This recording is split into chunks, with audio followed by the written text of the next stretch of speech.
Hello and welcome to my channel. My name's Amanda and I'm happy that you're here. This fall, we've been reading selections of short stories from 100 Wild Little Weird Tales.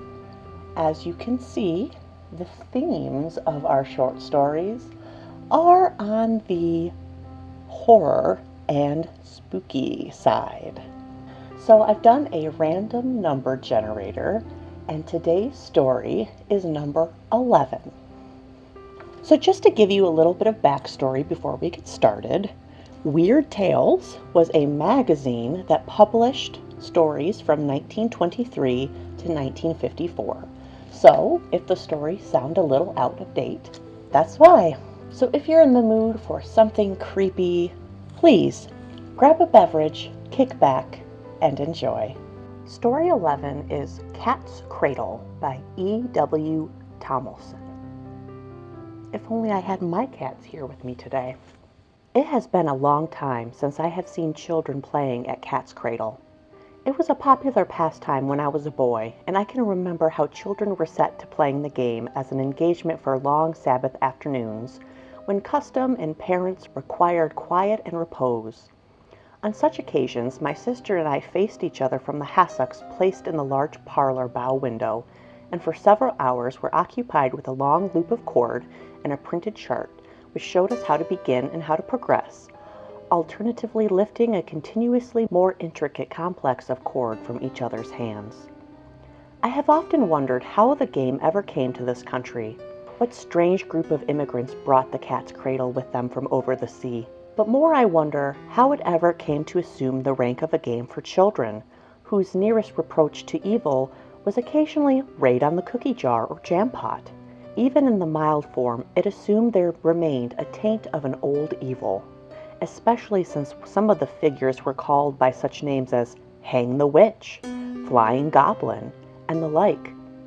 I can now see more clearly this truth because of what happened to a friend of mine. I trust his veracy completely for reasons which need no explanation here, and I know that his powers of observation are remarkable. My friend is a man only a little older than myself, and we were brought up together. The houses of our parents were so placed that their alley entrances were exactly opposite, and the children of both establishments were constantly back and forth. My sister and I were as much at home in my friend's house as we were in our own, and I am happy to remember that the reverse was also true. Our father was the minister of a local church, while my friend's father was the director of a bank. So it was that my friend inherited a sizable and well-invested fortune, which has left him free to do as he liked. He has always used his money well, never squandering it as so many wealthy sons of wealthy parents have done. His tastes were always serious, and his money only enabled him to indulge his predilection for travel and education. Late in life he married and became himself a father, but the incident which I am about to relate occurred to him when he was a young man. He had been pursuing his studies at the Sorbonne towards a graduate degree. It was near the turn of the century. Science was up in the air, and superstition had been, it was supposed, thrown upon time's scrap heap of outmodelled things, along with revealed religion, public morality, and the divine right of kings. My friend was a child of those times, deeply infected with an aversion to immaterial things which cannot be examined under a microscope or contained in a test tube. The summer had been fine, and my friend had long looked forward to a holiday in the Pyrenees after a protracted season of seminars. He had gone by train to Lourdes, examined the records, and watched the pilgrims with a preconceived disbelief which no amount of visual proof could touch. Beyond Lourdes he had traveled by Voiture up the lower slopes of the chain of rough mountains which separates France from Spain. He had spent some time in the tiny mountain state of Andorra, looking into its strange, dualistic government. But when the life in Andorra began to pall, he hired a donkey and set out to travel on foot into the Spanish country beyond. The road soon became little more than a track across barren stones and earth, and my friend had begun to feel a little bit shut in by the towering peaks and looming sun-baked cliffs. Night was approaching, and my friend had seen no sight of human habitation since early afternoon. He was beginning to wonder if he would not be forced to sleep cold upon the ground when he saw with a distinct relief a well-constructed house facing him as he rounded a turn among the boulders. For a moment, he wondered how anyone could scratch a living from the bare earth and rock about the house, but quickly put aside a problem which concerned him less immediately than a warm supper and a comfortable bed. The lower story of the house was of roughly dressed stone, and the upper half story was of planed timber, surmounted by a tiled roof. A few thin chickens scratched dispiritedly in the dooryard, and a sleek black cat sat warming itself in the dying rays of the sun. A stout girl was cooking something in an outdoor brazier behind the building, but it required more than one hail to bring her to the roadside. My friend had some difficulty in making her understand his wants, for he spoke the best of French and Spanish, while the girl spoke only the bastard Pyrenees patois, so it was more by gesture than word of mouth that my friend finally conveyed the idea of his wishing a meal and a night's rest. It was the pesetas which he displayed which appeared to illumine his meaning best of all. The dull-eyed girl surveyed my friend and his money, then turned and called raucously towards the house. The door was opened, and another woman appeared, a stout woman whom from resemblance appeared to be the girl's mother. But while the girl was roughly clothed, wearing a cloth about her head and rope sandals on her feet, the mother was well dressed in heavy black silk. Her graying hair was pulled tautly back with combs, and she wore black patent leather button shoes, over the high tops of which bulged her fat ankles. Her fingers were so loaded with broad gold rings set with bright stones, and such a large gold brooch was set in the black silk at her throat, that my friend thought suddenly of the border smugglers of whose activities he had lately heard. Somehow he wished that he had not so definitely requested his night's lodging. Perhaps the stones of the roadside would have been preferable. However, the deed was done. After an unintelligible conversation with her daughter, the old woman took my friend's money, dropped it into a captious bosom, and ushered him into the house. My friend hardly recalls the supper which was served to him because, during the meal, his attention was so riveted upon a large stuffed crocodile which hung from the ceiling of a recess in a wall. He does recall that the meat was plentiful and good, and that the girl ate greedily, leaning over her plate, while the mother ate daintily as a duchess, pausing at intervals to survey her visitor and to direct unanswered remarks to the girl. The sun had set by now, and a lamp had been lighted. Its rays were oddly reflected from the teeth and shiny glass eyes of the crocodile, as well from the highly polished surfaces of a few tall old chairs and the heavily carved armoire, which were the room's only furnishings. The ceiling overhead was composed of wooden beams, overlaid by the flooring of the upper attic story. The floor was of stones cut in such a way that the design of a six-pointed star enclosed in a hexagon stood out against regular horizontal lines. Ominous. So much my friend observed of the main room of the house. Then, the meal being finished, he was led down a short hall. At its end was a ladder leading upwards through a hole in the ceiling to the attic. It was indicated that his room was above, and when he had climbed the ladder, a lighted candle was passed up to him. By its light, he saw that a low bed was situated at the end of the attic under a window, and that at the other end were several very old chests, carved and bound with brass. He was very tired after his long day of walking and climbing, and without delay pulled off his shoes and outer garments, blew out the candle, and was soon asleep. He relates that he could not have been asleep long when he was awakened by a high, thin sound, which reminded him of the distant howling of a dog, but infinitely higher in pitch and more prolonged. Sitting up in bed, he placed the sound as coming from the room below, and suddenly the short hair on the back of his neck stood erect as a cold chill swept over him. Quietly, getting out of bed, he peered down the trap door of the garret, but could only see a flickering light on the floor beneath it, a reddish light reflected from the parlor.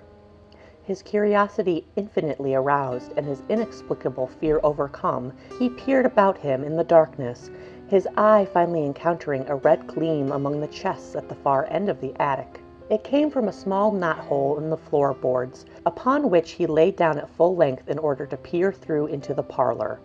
He saw something which to this day his mind will not accept, and about which he has spoken to no one other than myself. The view which his vantage point disclosed was broad enough to include the parlor below nearly from wall to wall. Directly beneath him was the six-pointed star. He could see that at each point of the star had been set a low dish containing some material which was burning redly with a great deal of pungent smoke.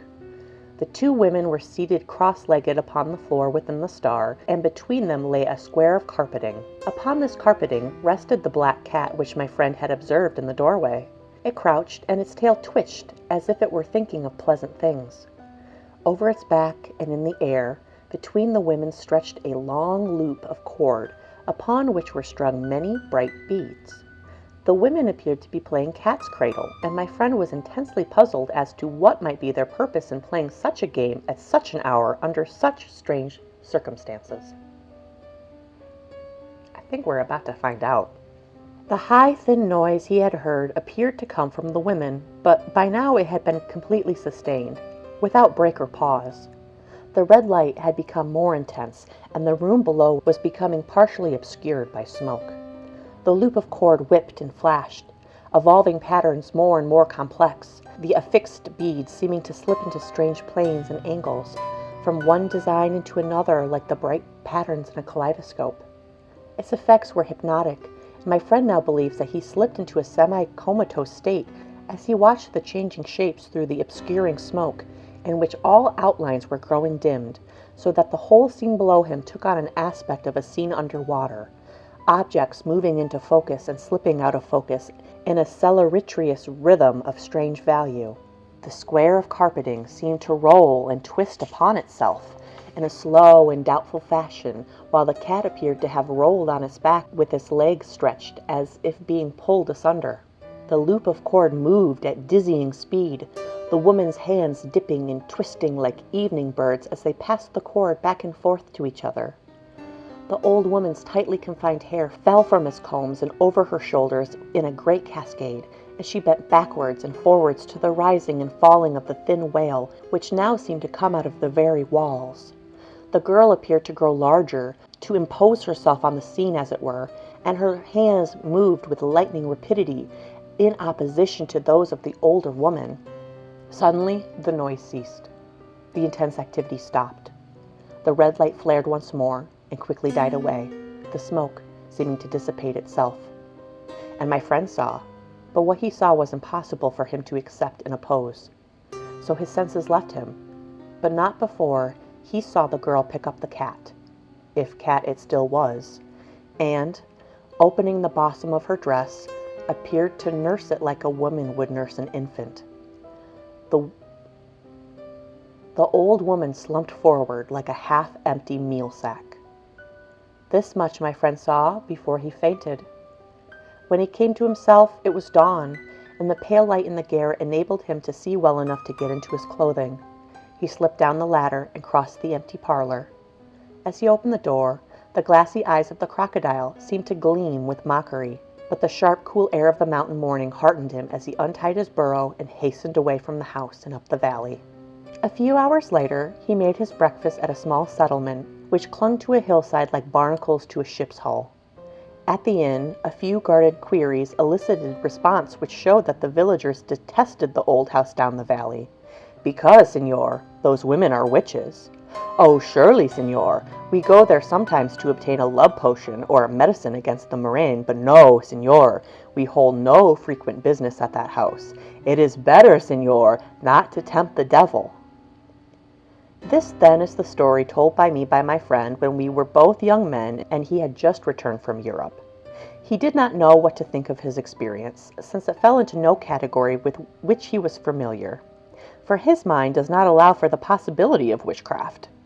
But I, being somewhat better versed in these matters, believed that what he saw was nothing less than a sacrament of sorcery, a feeding of the familiar. Of course, I do not know, but that is what I believe. At any rate, my friend says that the simulacrum, which the girl lifted from the square of carpeting, was alive, for he saw it move. He says guardedly, however, that the object was obviously neither animal nor human. And that's the end of The Cat's Cradle. What does simulacrum mean? I feel like I need to look that up to get the full punch of the ending here. Let me look it up.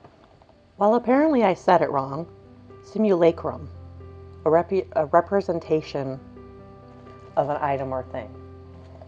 At first I thought that he was referring to the cat, but I think that they're talking about the cat's cradle string itself. That is not animal or human, it's just magic. I feel like this story could also be turned into an episode of The Twilight Zone we can, just kind of chop out our narrator here and just, follow his friend as the main character through his travels through Spain. I'm also curious, dear listener, if you would comment below. Do you think that our character was ever in danger from the witches? It didn't seem like it to me. And then everybody warning him afterwards, they just say it is better to not tempt the devil. I mean, I guess back then witches were seen as working for the devil.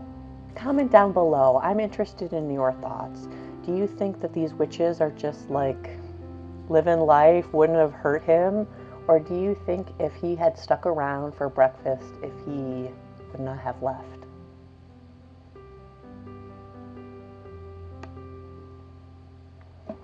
I liked this story. I like the visuals. I want to hear more about the cat, but that's okay. If you don't know what the cat cradle string game is, it's kind of hard for you to understand. I feel like I wanted more like imagery, like as the loop of cord is moving at a dizzying speed. Like I would have liked some of the imagery of now they're doing a witch. It looks like this, it looks like that. Because in the beginning it says some of the figures are called Hang the Witch, Flying Goblin. I also had a moment of disbelief when I didn't think the story was going for her to breastfeed the cat.